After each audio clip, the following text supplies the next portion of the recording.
Happy Friday. So this week I have been super deep diving into my new age, hippy dippy, wellness loving self. Hey there, it's Becca from the future once again. As I was editing this, I just wanted to clarify that I know that Eastern cultures and Eastern religions are not New Age, and New Age is a new concept in Western cultures that has adopted a lot of Eastern cultures and influences, especially in Eastern religion and thought. So with that said, let's just get into my favorites.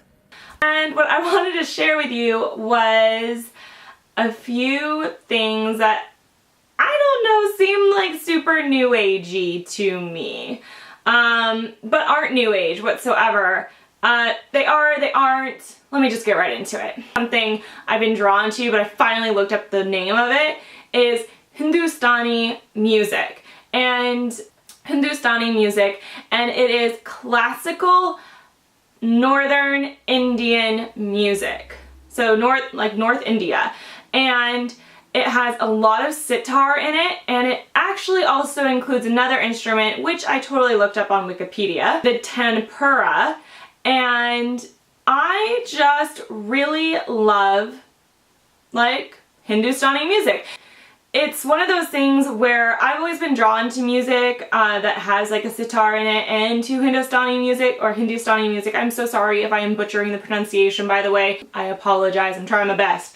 But anyways, I'll go into different shops or restaurants and always hear this music playing, and it excites me. I love it. It like stimulates my creativity, and I love the environment that it creates. So I looked it up, and I just found an album on Spotify, which I just sort of saved, and every once in a while, like, I'll listen to it. I'll listen to it when I'm like driving to the grocery store. I listen to it when I'm working. I listen to it on the weekends. It's just this great music that I love to have on in the background, and it's like it infuses the air with color, if that makes any sense at all. My next favorite is the artist Alex Grey. And I think after you listen to Hindustani music and then you see Alex Grey's art, you'll kind of understand why I'm like, this is my new age video or something. Yeah, so anyways, Alex Grey has this whole series of works. Well, he's a New York artist. I think he's like in his 70s at this point. But he lives in New York with his wife, who they met in art school. Isn't that just so sweet? And he did these series of works called The Sacred Mirrors. And The Sacred Mirrors are 21 paintings depicting the mind, body, spirit connection. And I actually got to see these series of paintings in real life, I want to say maybe 7 years ago. And it was just so incredibly moving. So his work has a lot of repeating patterns in it, and I do believe it's based around sacred geometry. And sacred geometry is geometric patterns based on this like divine number that you kind of see throughout design, throughout nature. So the best thing that I can use as an example is Leonardo da Vinci's Man, and how like the arms and the legs and the torso like all add up to this particular number. I'm just going to insert a picture of that picture right here, and like also the nautical shell too, like that, the degrees on that are aligned up with the sacred geometry. So it's actually like really fascinating, and I haven't researched it in like years. I know at one point, like when I was in high school, I got really obsessed with it, and I just like researched a bunch of it, and now all that information has disintegrated and I can't share it with you guys properly. But anyways, so yeah, Alex Grey, he has a lot of sacred geometry in his work, and he also deals a lot with chakras and auras and the third eye, and it's like super hippy dippy, but I love it, and I love his work, and in person it is just mind-blowing because they are huge, like man-sized paintings, and I mean like a man that is like 6 foot tall, or at least that's what I remember of them. They could have been smaller, but these paintings have an impact. They're really profound when you are in front of them, and I just really enjoy them. And so I actually, from that show, there's this little postcard I got from that show, and it has a man in meditation, and the chakras going up, and then sort of like his divine halo, but he has the chakras, and I actually put this up next to my bed, and for me, I just really, I love the painting itself. It's beautiful to me, but it also just reminds me to try to remain present and center, and you know, to quiet the mind when I'm like super stressed out. And I don't know, I really enjoy the work, and so I put it next to my bed because when I go to sleep or when I wake up in the morning, it's just nice to kind of see that meditative state and the chakras all aligned. And I could totally go into like my ideas of chakras, but that would be a whole nother video. And yeah, if you want me to dive into like my new agey self more, leave a comment down below, because I'm like totally, yeah, I drank the Kool-Aid, okay? I'm like totally there. I believe in energies, believe in chakras. I'm totally drinking the Kool-Aid, okay? I've downed it. Let's not call it Kool-Aid, let's call it kombucha. So, and the last thing I wanted to share with you is to not allow labels or preconceived ideas of something limit your life and limit your experiences. And so what I mean by that is, personally, like going into this video, I was super nervous, and I think it's because like I'm sharing a super hippy dippy side of me, and I don't use organic skincare, and I don't use organic makeup, and I don't compost, and I have synthetic fibers in my closet, and it's like I'm not the ideal like yoga, new age person. I am not a minimalist.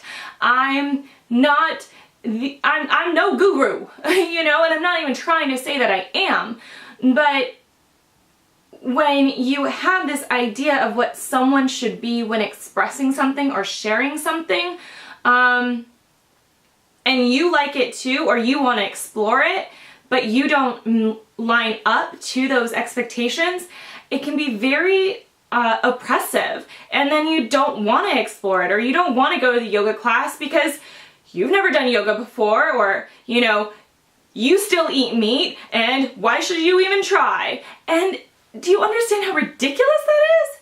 Like, because you don't look like everyone else in the class, or because you don't believe what everyone else is, but yet you have a genuine interest and curiosity about something, you won't go explore it. And that is so sad, because that limits your own life, and it limits your own potential, and it limits your own experiences. So, as an example, in my own life and in my own practice, I was researching different yoga retreats and different yoga events, and there's an event that happens in Joshua Tree. I can't remember what the name of it is at the moment, but I'll just like insert it here.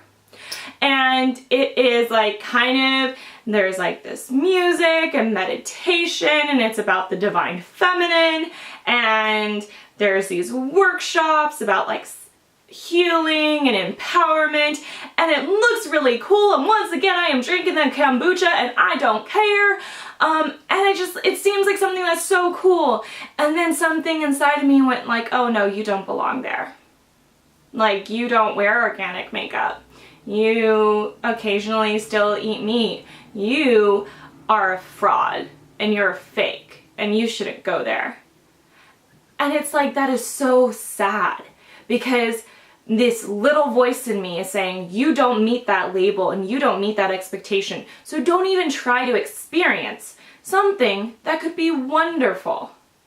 And the absurdity is you're going into this environment where everyone's talking about love and empowerment and strength, and I'm going and thinking I will automatically be rejected when I enter that space, instead of thinking that probably it's a safe environment as everyone will be open. And if I'm open and loving and kind, and then they're open and loving and kind, it doesn't matter that I don't know how to make my own sprouts, or that I have no interest in a raw food diet. Like, you know, I think it's this, like, if there's like mindfulness and compassion and empathy, then everything is just gonna be okay. There are so many things in this world that are labeled, and you know, you have to follow these certain guidelines, and if you don't follow the guidelines to a T, then you don't belong, and it's kind of all BS. Because if you're genuinely curious and you're approaching whatever it is with an open mind and openness and genuine curiosity and love and mindfulness, then you don't have to be afraid of anything. And you don't have to be afraid of not meeting some label. You can go and create your own space in that environment. So, yeah, those are my thoughts. Now, I probably still won't go to that festival because it's about like $400, and I'm getting married this year, and I do not have money for that at this moment. And I don't think Dan wants to spend our honeymoon fund on going to a festival about the divine feminine, but it's an option for next year. And it's an option that I can always keep in my wheelhouse of life experiences when I actually get there. And I hope that this week or this weekend, if there's anything that you want to explore and discover and go do, but it seems completely out of your comfort zone and you know nothing about it, and or you just don't think that you meet up to the ideals of it, as long as it's not like, you know, you must be an expert rock climber and they're only taking experts, like, let's just, you know, kind of limit this a little bit. Still, go experience it, go try it. Don't feel confined by a label or by expectations. Create your own space. And on that note, I'm going to leave all you wonderful, beautiful people. If you like this video, please give it a thumbs up. And if you want to see more of my videos, please subscribe. And if you have any thoughts on anything I said, feel free to leave them in the comments down below. I read them. I respond to the nice ones. That's what I do. And don't forget to hop on over to blanketfortadventures.com. That is my blog for some more favorite fun things. Alright, I'll see you in my next video. Love and light, you beautiful people.